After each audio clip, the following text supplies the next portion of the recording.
제7장.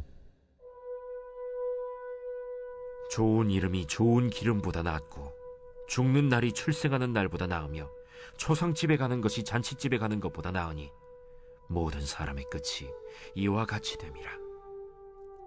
산자는 이것을 그의 마음에 둘지어다. 슬픔이 웃음보다 나음은 얼굴에 근심하는 것이 마음에 유익하기 때문이니라. 지혜자의 마음은 초상집에 있으되 우매한 자의 마음은 혼인집에 있느니라. 지혜로운 사람의 책망을 듣는 것이 우매한 자들의 노래를 듣는 것보다 나으니라. 우매한 자들의 웃음소리는 솥 밑에서 가시나무가 타는 소리 같으니 이것도 헛되니라. 탐욕이 지혜자를 우매하게 하고 뇌물이 사람의 명철을 망하게 하느니라. 일의 끝이 시작보다 낫고 참는 마음이 교만한 마음보다 나으니 급한 마음으로 노를 바라지 말라. 노는 우매한 자들의 품에 머무름이니라. 옛날이 오늘보다 나은 것이 어찌미냐 하지 말라. 이렇게 묻는 것은 지혜가 아니니라. 지혜는 유산같이 아름답고 햇빛을 보는 자에게 유익이 되도다. 지혜의 그늘 아래에 있음은 돈의 그늘 아래에 있음과 같으나 지혜에 관한 지식이 더 유익함은 지혜가 그 지혜에 있는 자를 살리기 때문이니라. 하나님께서 행하시는 일을 보라. 하나님께서 굽게 하신 것을 누가 능히 곧게 하겠느냐. 형통한 날에는 기뻐하고 곤고한 날에는 되돌아보아라. 이 두 가지를 하나님이 병행하게 하사 사람이 그의 장래일을 능히 헤아려 알지 못하게 하셨느니라. 더 나은 인생, 더 좋은 인생, 더 멋진 인생 되시기를 바랍니다. 오늘은 우리 전도서 7장에 있는 말씀을 우리가 함께 나누면서 더 나은 가치를 추구하라, 이런 제목으로 말씀을 나누려고 합니다. 오늘 전도서 7장 말씀에 보니까 비교급으로 여러 가지 상황을 대조적으로 오늘 전도자가 우리에게 알려주고 있습니다. 어떠한 것이 어떤 것보다 더 낫다, 그죠? 그래서 두 가지를 이렇게 비교해서 설명하고 있는데, 오늘 여기 낫다 또 나으니라고 하는 이 표현은 이 히브리어로 원래 토브라고 하는 단어가 쓰여지고 있습니다. 원래 이 토브라고 하는 이 단어의 뜻은 좋다 또는 선하다, 또 즐겁다, 그리고 선, 이익, 그리고 번영, 복지, 이러한 아주 좋은 다양한 의미들을 담고 있습니다. 그래서 유대 랍비들은 이 하나님의 선하심, 여러분 우리가 믿는 하나님은 선한 하나님이신 줄로 믿습니다. 바로 그 선하고 좋으신 하나님, 이 뜻이 바로 토브라는 뜻이에요. 그래서 하나님은 선하고 좋으신데 하나님의 그 선하심 때문에 우리가 어떻게 구원을 얻게 되었다는 거예요. 만약에 하나님이 좋으신 하나님이 아니고 선하신 하나님이라면, 선하신 하나님이 아니라면 하나님께서 우리에게 은혜로 구원을 주실 일이 없다는 거예요. 그래서 여기 이 토브라고 하는 단어 속에서 바로 하나님이 선하시기 때문에 우리에게 구원을 주셨고, 또 이 선하다라는 것은 그 기준이 있어요. 우리가 도덕적으로 누가 누구보다 착하다, 선하다, 우리는 윤리적으로 그렇게 이야기할 수 있지만, 여러분들 성경에서 얘기하는 이 선하다 그리고 뭐보다 낫다라고 하는 의미는요, 그 기준이 하나님의 말씀이에요. 그래서 유대 랍비들은 이 선하고 악한 것의 기준은 하나님의 말씀, 즉 율법에 기록이 되어져 있다, 이렇게 여겼어요. 그래서 여러분 우리 그리스도인들이 누구보다 나은 인생을 살기 위해서는 그 삶의 기준을 내가 그냥 도덕적인 가치로 나는 저 사람보다 좀 나아, 여러분들 이렇게 비교하고 상대적으로 우리가 판단하고 결정하는 것이 아니라 뭐가 기준이 돼야 돼요? 하나님 말씀이 기준이 돼요. 그래서 하나님 말씀을 기준으로 삼아서 하나님께서 그래, 너의 인생이 다른 어떤 사람들보다 낫다, 이렇게 인정해 주실 때 여러분들 그 인생이 참으로 나은 인생이야, 좋은 인생이고 선한 인생이 되는 줄로 믿습니다. 여러분들 누구나 사람들은요 보다 나은 삶을 살기를 원하죠. 그렇죠? 여러분들도 어제보다는 오늘이 조금 더 나은 삶이 되기를 원하고, 오늘보다는 내일이 조금 더 나은 삶이 되기를 희망하고 소망하기 때문에 여러분들 살아가는 의욕도 있고 목적도 있고 그리고 비전도 생기는 거예요. 만약에 여러분들 오늘보다 내일 삶이 더 안 좋아진다고 생각해 보세요. 오늘보다 내일의 삶이 더 어려워지고 힘들어진다고 생각해 보세요. 그러면 여러분들 내일 삶이 기대되고 오기를 바라는 사람이 있을까요? 아니요. 오늘보다 내일이 안 좋다면 차라리 오늘이 그냥 계속되고 지속되기를 원할 거예요. 그런데 사람들 마음속에는 다 누구나 나 자신도 어제보다는 오늘이, 오늘보다는 내일이 더 나아지고 발전하고 성숙되기를 다 바라고 원한다는 것이죠.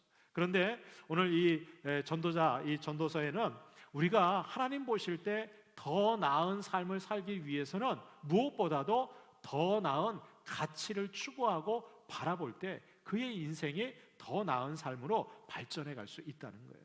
그래서 오늘 전도자가 더 나은 가치를 추구하는 사람들은 과연 어떻게 살아가는가? 그래서 그들의 삶이 조금 더 나아지는 삶. 그래서 결국은 여러분들 우리 아까 찬양도 같이 불렀지만 여러분들 나는 그렇게 주님 닮아갈 수 있는 능력이나 자원이 없지만 그래도 주님 닮아가기를 원하잖아요. 그렇죠? 그래서 그리스도의 장성한 분량에 이르기까지 자라가는 것이 우리 모든 그리스도인들의 목표가 되어져야 될 줄을 믿습니다. 그런데 어떻게 하면 우리가 더 나은 가치를 갖고 날마다 더 나아지는 그런 삶이 될 수 있을까요? 오늘 전도서 말씀을 통해서 우리가 몇 가지 살펴보려고 하는데 그 첫 번째는 여러분들 우리가 죽음 이후의 삶을 준비할 때 더 나은 그런 가치를 추구하고 더 나은 삶으로 나아갈 수 있다는 거예요. 여러분 오늘 전도서 7장 1절과 2절 말씀을 보니까 좋은 이름이 좋은 기름보다 낫고 또 죽는 날이 출생하는 날보다 나으며 또 초상집에 가는 것이 잔치집에 가는 것보다 나으니 모든 사람의 끝이 이와 같이 됨이라 산자는 이것을 그의 마음에 둘지어다 이렇게 얘기하고 있어요. 여러분 1절 2절에 보면 두 가지 상황을 비교하면서 뭐가 뭐보다 낫다 이렇게 소개하고 있어요. 정리해보면 여러분들 좋은 기름보다 뭐가 나아요? 좋은 기름보다 좋은 이름이 낫다잖아요. 그죠? 그리고 또 출생하는 날보다 뭐가 더 나아요? 죽는 날이 낫죠. 또 잔치집에 가는 것보다 어디 가는 게 더 나아요? 초상집에 가는 것이 낫다는 거예요. 자, 퀴즈를 한번 내보겠습니다. 우리 여러분들 이 말씀에 보면 여기 지금 세 가지 비교를 하고 있는데 여기 공통적인 내용이 있어요. 공통점이 뭘까요? 공통점. 말씀을 보면서 여러분 느껴지는 게 있어요?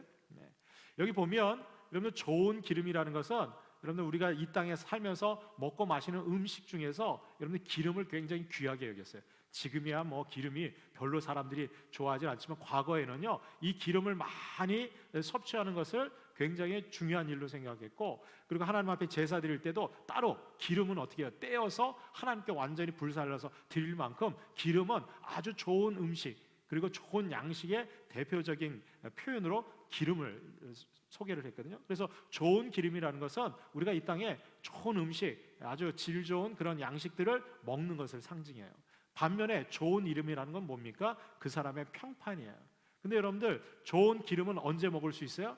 살아있을 때 먹는 거예요. 살아있을 때. 그죠? 좋은 음식들은 살아있을 때 먹는 거예요. 근데 좋은 이름과 그 사람의 평판은 언제 이루어집니까? 물론 살았을 때도 좋은 명성과 명예를 갖는 것 있지만 그 사람에 대한 평가는 어떻게 해요? 죽고 나면 그 사람이 어떤 삶을 살았다. 여러분들 그 이름이 좋은 이름인지 살 때는 뭐 호의호식하고 뭐 높은 자리에 있었는데 죽고 나면 그 사람 아유 별로야. 그리고 이름만 들어도 X 치는 사람 있죠? 그건 좋은 이름이 아니라는 거죠. 그래서 여러분들 좋은 기름은 살아있을 때 우리가 누리는 그런 행복한 삶이라면 여러분들 좋은 이름이라는 것은 죽고 난 다음에 그 사람의 평가다 이렇게 여기면 돼요. 그래서 살아있을 때 잘 먹고 잘 사는 것보다 더 중요한 게 뭐다? 그 사람이 죽고 난 다음에 그 사람의 평판, 좋은 이름을 남기는 것이 여러분들 굉장히 더 나은 삶이라고 오늘 알려주고 있죠. 또 여기 보면 왜 출생하는 날보다 죽는 날이 더 낫다고 얘기했을까요? 여러분 우리는 살 때 출생이 기뻐요? 아니면 돌아가신 날이 기뻐요? 여러분 우리는 출생할 때는 뭐 그죠? 다 기뻐하고 그 온 세상 사람들이 다 축하해줘요. 왜? 생명이 태어났으니까. 근데 여러분들 장례라고 하는 것은 사람이 죽음을 맞이하는 거기 때문에 장례식 때는요 다 슬퍼하는 거예요. 그런데 우리가 영적인 의미로 보면 여러분들 이 출생하는 날보다 죽는 날이 더 중요하다는 거예요. 왜 그렇습니까? 여러분들 출생하는 날은 여러분들 그 사람이 앞으로 어떤 인생을 살아갈 것인지 아무도 몰라요. 다 기대감만 갖고 있어요. 그러나 여러분들 이 죽는 날은 그 사람이 인생이 평가되는 날이에요. 그리고 이 죽음을 통해서 그 죽는 날을 통해서 이 사람은 어디로 갑니까? 영원한 삶이 시작이 되는 거예요. 그래서 여러분들 이 출생하는 날보다 죽는 날이 더 낫고 여기 잔치집보다 초상집이 더 낫다고 그랬잖아요. 잔치집은요 여기서 상징적으로 얘기하는 건 혼인잔치집입니다. 혼인잔치집. 그런데 혼인잔치집보다 어떻게 해요? 장례를 치르는 초상집에 가는 것이 더 낫다는 거예요. 왜? 여러분들 결혼식이 펼쳐지고 잔치가 벌어지는 데 가면 거기 있는 사람들 다 기뻐서 흥청망청 연애를 즐기죠. 그러나 여러분들 초상집에 가면 그 사람의 장례를 치를 때 저 사람이 죽고 장례 치르는 것을 통해서 우리는 뭘 깨달아요? 나도 언젠가는 죽게 될 텐데, 나도 저 자리에 있게 될 텐데, 그러면서 죽음 이후의 삶을 생각하게 된다는 거예요. 그래서 여러분들 오늘 이 전도서 7장 1절 2절에 비교적으로 설명하고 있는 것은 여러분들 산자들, 살아있는 사람들은 바로 모든 사람의 끝, 바로 죽음이 찾아온다는 사실을 어떻게 해요? 마음에 두고 기억하고 살아가라는 거예요. 그래서 오늘 이 전도서에서 우리가 좀 더 나은 가치를 추구하는 사람들은요, 이 땅에서 하루하루 그냥 내가 어떻게 살아갈 건가 그것만 바라보고 살아가는 것이 아니라 내가 죽게 되면 죽음 이후에 나의 평판은 어떻게 될 것이며 죽음 이후에 영원한 삶이 나는 어떻게 주어지게 될 것인가.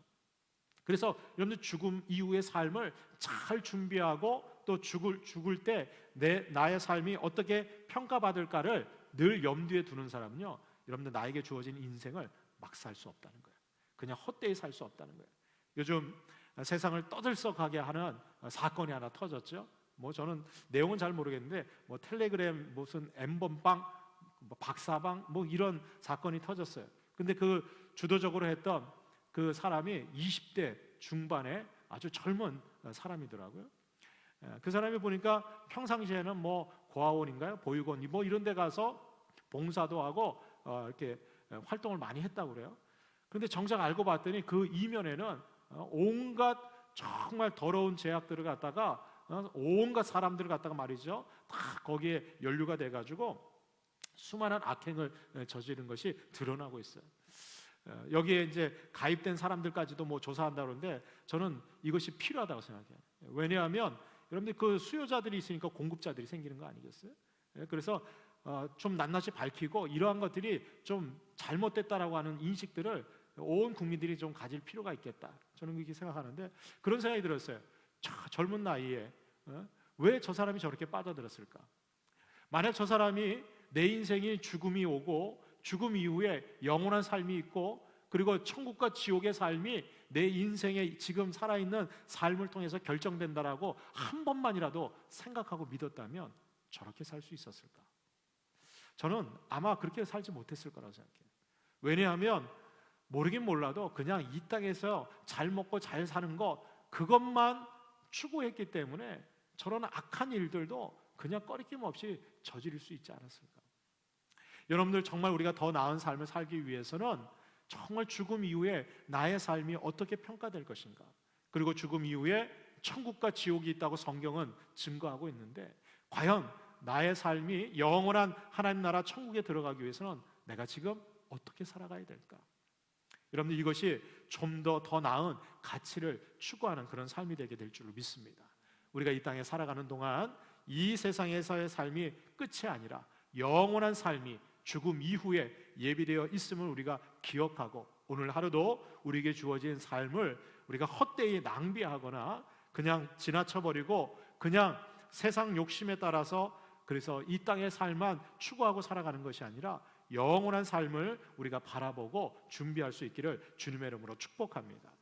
두 번째로 우리가 더 나은 가치를 추구하는 그런 사람은 자신을 늘 연단하고 훈련하면서 살아간다는 것입니다.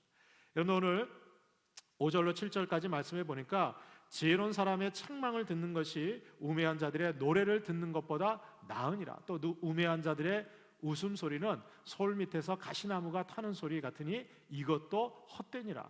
탐욕이 지혜자를 우매하게 하고 뇌물이 사람의 명철을 망하게 하느니라 그랬어요. 여러분 오늘 여기 말씀해 보니까 지혜로운 사람은 자기를 책망하는 것들을 어떻게 해요? 잘 듣는다는 거예요. 그리고 우매한 사람들은 오히려 노래 듣는 것, 그냥 자기 귀에 편안하게 하고 자기에게 즐거움을 주는 것, 거기에만 귀를 기울인다는 것이죠. 여러분들 누구나 책망을 듣는 것은 좀 불편합니다. 그죠? 책망 듣는 것을 기뻐하고 좋아하는 사람은 없어요. 그러나 여러분들 더 나은 가치를 추구하는 사람은 자신의 부족함과 또 자신의 연약함 이것을 깨닫고 그 나에게 주시는 주는 그런 책망들을 달게 받아들이고 어떻게 합니까? 연단하고 훈련하는 그런 삶을 살게 된다는 것이죠. 그래서 여러분들 우리가 살다 보면 온전한 사람은 없어요. 여러분들 우리 자신을 볼 때 우리가 얼마나 연약하고 또 우리 가운데 우리가 전도서 말씀을 통해서 살펴봤지만 여러분들 우리에게 있는 그 죄성이 오늘도 끊임없이 우리를 유혹하고 넘어뜨리는 그런 삶으로 우리를 얼마나 이렇게 올가매고 또 붙들고 있는지 모릅니다.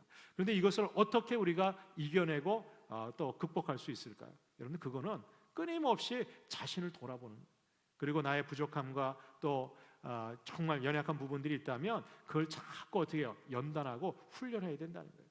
여러분들 탐욕이나 뇌물, 이것은요 세상의 모든 사람들을 다 한순간에 넘어뜨리는 아주 악한 그런 통로가 된다는 거예요.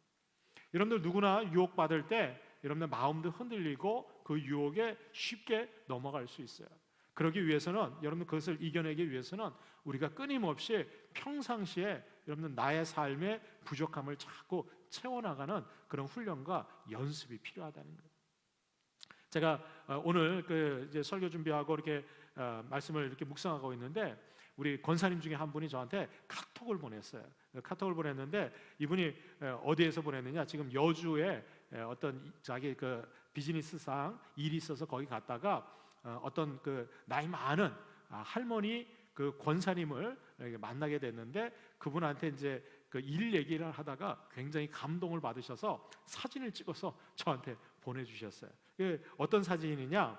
이분은 지금 연세가 88세 된 여주 감리교회 다니시는 이영미 권사님이라고 하는 분이에요. 근데 이분이 이제 연세도 많으시고 또 좀 몸도 좀 불편하시고 그래서 더군다나 요즘 코로나19 이 바이러스 때문에 밖에 외출을 못 하시고 집에만 계시는 거예요. 그러니까 아마 지금 영상으로 우리 온라인 예배 드리는 우리 교우들도 거의 집에 진짜 그냥 자가격리 아닌 가택연금 상태에 계신 분들도 많이 계실 텐데 이 이영미 권사님도 연세도 88세시고 또 몸도 좀 약하시고 그러니까 외출을 못하고 오랜 동안 집에만 계시는 거예요. 그런데 이 집에 있으면서 이 권사님이 교회 예배당에 나가서 뭐 예배드리고 또 기도하고 이것도 제대로 못하니까 집에 있으면서 뭐 어떻게 해야 될까 이러다가 자신의 믿음 생활을 위해서 좀 열심을 내야 되겠다. 그래서 이 88세 되신 이 권사님이 어떻게 했느냐? 시간을 정하셔가지고 말이죠. 기도 시간을 정해서 꼬박꼬박 그 시간에 기도하기 시작하는 거예요. 그래서 자기 그 자신을 위해서 가족들 또 자녀들 후손들을 위해서 기도하고 또 몸된 교회를 위해서 기도하고 주의 종과 사역자들을 위해서 기도하고 또 나라와 민족을 위해서 기도하고 이게 하루에 말이죠. 이 기도 시간을 갖다가 8번씩 기도 시간을 정해놓고 하루에 평상시에는 이렇게 8번씩 이렇게 기도 시간을 정해서 기도하기가 쉽지가 않잖아요. 뭐 노인정도 가시고 뭐 여러 가지 활동도 하시고 그런데 이제는 이제 집에만 있으시니까 다른 데 시간을 쓰지 않고 이 기도 시간을 딱 정해놓고 그때마다 계속해서 기도하시는 거예요. 그래도 이제 시간이 여유가 있고 또 뭐 밖에 활동하지 못하니까 집 안에서 뭘 하시느냐? 성경 필사를 하시는 거예요. 근데 성경 필사를 하시는데 지금까지 총 4번의 성경 필사를 하셨다. 놀라시지도 않는데 성경 한 번도 제대로 안 읽으신 분들이 필사는요 성경 66권을 전체를 다 쓰는 거예요. 그것도 한 권이 아니라 4번째 지금 성경 필사를 하고 계시는데 이분 연세가 88세거든요. 근데 글씨를 얼마나 제가 이렇게 자세히 보니까 글씨를 얼마나 또박또박 잘 쓰시는지 제가 보니까 이분 열정이 대단한 거예요. 여러분 88세 되면 자기 몸도 제대로 못 가누시는 분들이 많을 텐데 이분은 그 하루에 시간을 정해놓고 기도하시고 말이죠. 비록 지금 집 밖으로 나갈 수 없지만 자신의 영성을 위해서 믿음 생활의 그 성숙을 위해서 아직도 이 권사님의 감동이 뭐냐? 평생을 신앙생활했는데 아직도 나는 하나님 앞에 부족하다는 거예요. 부족하다. 그래서 88살 되신 이 할머니 권사님께서 지금 집 밖에도 못 나가고 집 안에 있으면서 여러분들 그래도 할 수 있는 거 기도하고 그리고 하나님 말씀을 필사하면서 자기의 믿음과 신앙을 더 성숙시켜 나가고 있다는 거예요. 저는 이 권사님의 얘기를 오늘 제가 이 카톡으로 전달받고 하면서 제 마음속에 그런 생각이 들었어요. 우리 교우들은 지금 어떻게 하고 있을까? 예배당에도 나올 수 없고 각자 가정에서 예배 드릴 수밖에 없는데, 지금 나는 정말 나의 신앙 성숙을 위해서 어제보다 정말 오늘보다 내일이 더 나은 그런 신앙의 성숙을 위해서 나는 얼마나 연단하고 훈련하고 있는가. 제가 이 권사님을 보면서 참 부끄러운 생각이 들었어요. 어떤 분들은 야, 지금처럼 시간 많이 남고 그동안 하지 못했던 거 그거나 하고 말이죠. 오히려 이럴 때일수록 우리의 신앙과 나의 믿음을 다시 성숙시킬 수 있는 좋은 기회로 삼는 분이 있는가 반면에 그냥 주어진 시간을 허비하고 낭비하는 그런 분들도 있지 않을까. 여러분들, 더 나은 가치를 추구하는 사람은 나에게 주어진 시간들, 특별히 자신의 부족함을 날마다 연단하고 훈련해서 성숙시켜 나가야 될 줄로 믿습니다. 여러분, 오늘 전도서 7장 8절로 10절까지도 보면 일의 끝이 시작보다 낫고 참는 마음이 교만한 마음보다 나으니 급한 마음으로 노를 바라지 말라. 너는 우매한 자들의 품에 머무름이래요. 옛날이 오늘보다 나은 것이 어찌미냐 하지 말라. 이렇게 묻는 것은 지혜가 아니니라 그랬어요.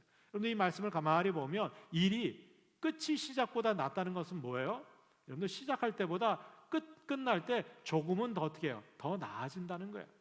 그러니까 어제보다 오늘이 더 나아지고 오늘보다 내일이 더 나아지려면 끊임없이 우리가 연단하고 훈련해서 결과가 좋아져야 되는 거예요. 그래서 우리의 교만한 마음, 급한 마음, 이런 것들을 어떻게 해요?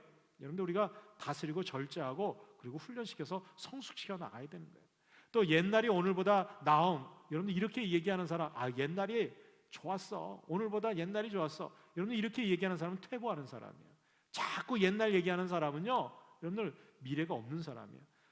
여러분들, 어제보다 오늘 나은 삶을 사는 사람은요, 과거로 돌아가기 싫어합니다. 그렇지 않겠어요? 미래가 기대가 되는 거예요. 왜? 내가 더 발전하고 성숙되고 과거의 나의 모습을 보면 너무 연약하고 부족했는데 그래도 내가 그동안 열심으로 연단하고 훈련해서 지금 이 모습이 되었다면 이제 앞으로는 더 연단하고 훈련해서 그리스도의 장성한 분량에 이르기까지 주님을 닮아가는 거, 여러분, 그게 더 나아지는 삶 아니겠어요? 저는 그 권사님, 이영미 권사님의 그 얘기를 들으면서 이 권사님이 나는 아직도 부족하고 연약해서 주님 만나는 그날까지 지금 88살 되신 분이 그때까지도 어떻게 해요? 끊임없이 자신은 기도하고 말씀을 쓰면서 주님 닮아가는 삶을 살고 싶어 하는 거예요. 저는 이분의 인생이 정말 기대가 돼요. 저와 여러분들의 삶도 우리가 연약한 우리 자신들을 늘 돌아보고 연단하고 훈련해서 오늘보다 앞으로의 삶이 더 나은 삶으로 성숙되어져 갈 수 있기를 주님의 이름으로 축복합니다. 마지막 세 번째로, 더 나은 가치를 추구하는 사람은 하나님의 뜻에 순응하면서 살아가는 사람이에요. 여러분들, 이 하나님의 뜻에 순응하는 일은 뭡니까? 여러분들, 좋을 때도 또 나쁠 때도 여러분들 거기에 하나님의 뜻이 있다는 것을 우리가 깨닫고 어떻게 해요? 거기에 맞춰서 순응한다는 거예요. 여러분, 오늘 전도서 7장 13절 말씀을 함께 보겠습니다.